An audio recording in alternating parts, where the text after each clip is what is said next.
बाली सुग्रीव युद्ध के बीच श्री राम को किसने दिया था श्राप? सुने ये पौराणिक कथा।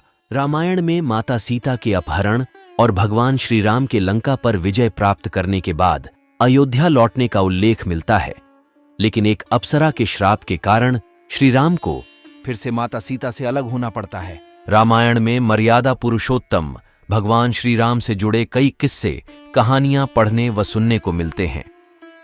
भगवान श्री राम ने माता सीता और लक्ष्मण के साथ 14 वर्षों तक वनवास काटा। वनवास के दौरान जब रावण ने सीता का अपहरण कर लिया था, तब प्रभु श्री राम उनकी खोज में लगे थे। उस समय उनकी भेंट हनुमान जी, बाली, सुग्रीव से हुई थी। इस दौरान एक अप्सरा ने भगवान श्री राम को श्राप दिया था। कहते हैं कि इस श्राप के कारण ही माता सीता मिलने के बाद फिर से श्री राम से अलगाव हो गई थी, जिसकी कथा इस प्रकार है। पंडित इंद्रमणि घनश्याल बताते हैं कि वनवास के समय हनुमान जी ने सुग्रीव का परिचय भगवान श्री राम से कराया था, जिसके बाद दोनों में मित्रता हो गई। सुग्रीव के बड़े भाई बाली को वरदान प्राप्त था कि उससे जो भी लड़ेगा उसका आधा बल उसके अंदर समाहित हो जाएगा। इसके कारण उसने सुग्रीव को राज्य से भगा दिया था। सुग्रीव ने यह बात श्री राम को बताई, जिसके बाद उन्होंने बाली को युद्ध के लिए ललकारा।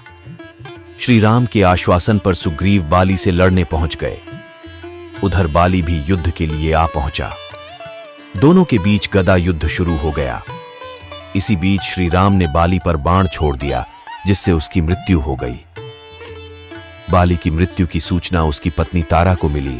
बाली को मरा हुआ देखकर तारा विलाप करने लगी और क्रोध में आकर श्री राम को श्राप दे दिया। तारा ने कहा कि आप सीता को खोजने के बाद भी पा नहीं सकेंगे, आप सीता को दोबारा खो देंगे। कहते हैं कि तारा के इस श्राप के कारण जब श्री राम लंका पर विजय पाकर माता सीता के साथ अयोध्या पहुंचे, तब कुछ समय बाद ही माता सीता को वापस वन में जाना पड़ता है। वहां वह महर्षि वाल्मीकि के आश्रम में जीवन व्यतीत करती हैं।